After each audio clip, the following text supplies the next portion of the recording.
next one. This one is from the American Journal of Psychology, and it says they'll be more likely to fall ill. The career-driven woman is more likely to fall ill than the one that isn't. Is this true or not true? Does this make sense? The only way I can relate to that, Juka, is that most career-driven women, type A personalities, and type A personalities do tend to have more heart issues, depression type of illnesses because of the fact that they want everything perfect. They want to do everything the right way. So sometimes they have an issue with balancing life and when to rest. They always on the go to try to figure out to be the best.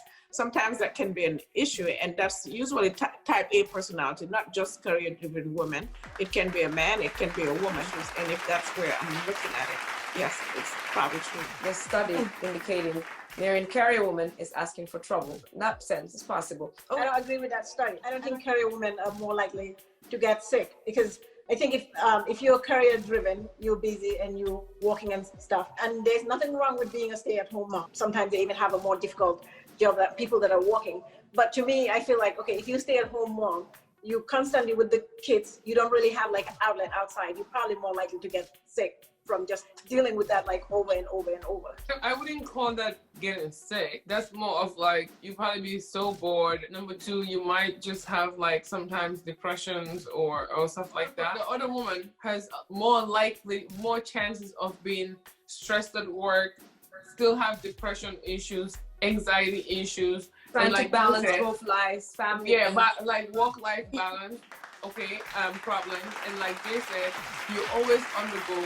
You always want to like, you're always trying to think about the next thing to do.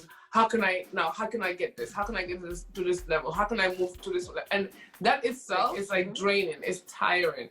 So if you were to compare the two, I see your point. Staying at home 24/7, just watching over the kids is very stressful. I wouldn't say this one is more important than this one, or this one is probably easier than this one. For you, Olay, staying at home and doing that may be like more stressful because that's not who you are. And for you, Amy, the same way. For me, it would be the same way.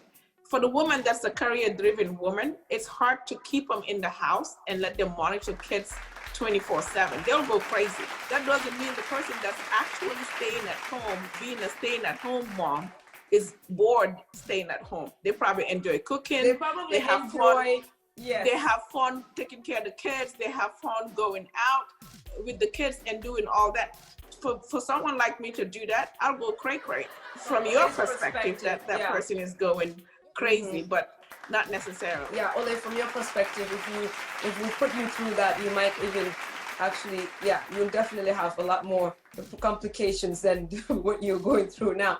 I do agree actually that it actually happens to career women more because it's really stressful. I can imagine having a husband, having kids, and then have to deal with my work, have to deal with trying to climb up, right, the ladder if you're in corporate America or wherever you're working, right, to sort all of that out and then take that uniform off, and then when you get back home and then you want to play the family house, so you're doing different roles. It's just really crazy. It's very stressful.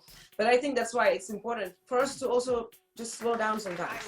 Whether it's a career woman or it's a stay-at-home mom, career woman, we all need at some point to time out from work or whatever we are doing, to take a break and then reflect back on yourself and get your hormones a little bit balanced so you can continue on, get a gas going and keep going. For a career woman who have a family also, have kids, have a husband and all these things, I feel like when do you even find that time? And we live in a society whereby not, what's on Gambia, I'm not saying everyone, okay? Not every guy helps out in the household.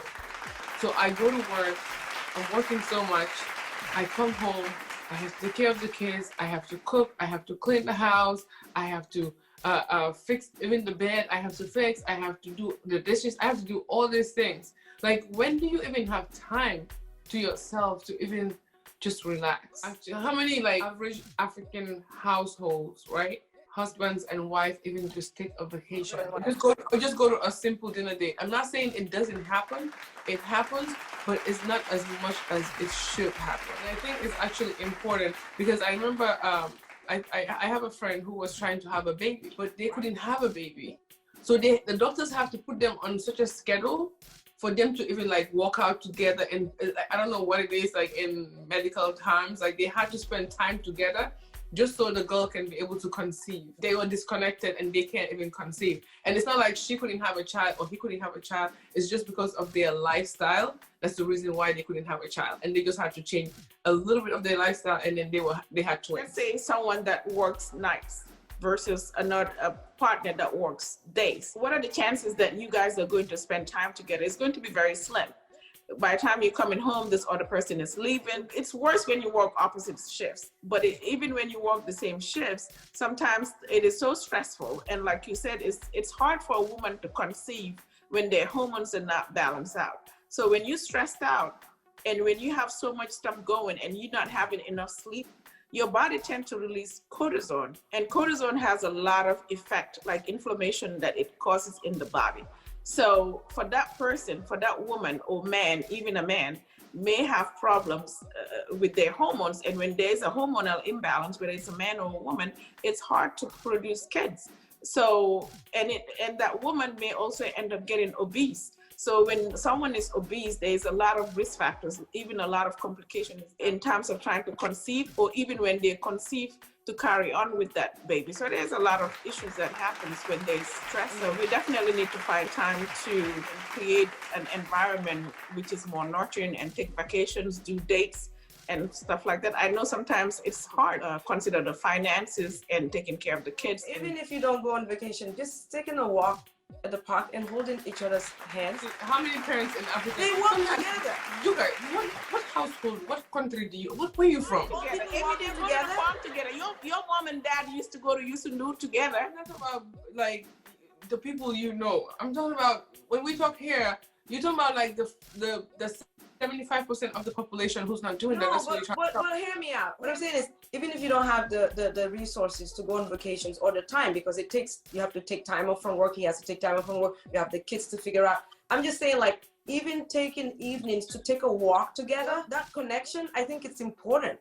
Because I'm saying, if you think about it, our great grandparents or grandparents, they would walk to the farm together. They would do things together. So I think it's all about discipline, right? And putting our priorities together. What I mean by that is, like Dr. Jaye mentioned, it may be very, very hard because of the timing, financial issues, etc. But I think as a couple, if your intention is to be married for a long time and have a fulfilling marriage, I think you have to sacrifice, right? And have to find something that's gonna keep the connection there. Like Dr. Jaye said, maybe you guys have like different schedules, or it may be the same schedule, but still maybe out of the whole month, you could find like one day which both of you guys could actually be off work, go out to eat, or go to the movies, or just go somewhere that's outside of the house and just have a me time between the two of you and just get that connection, just the two of you just connecting. Without the kids, huh? Definitely without the kids. Okay, so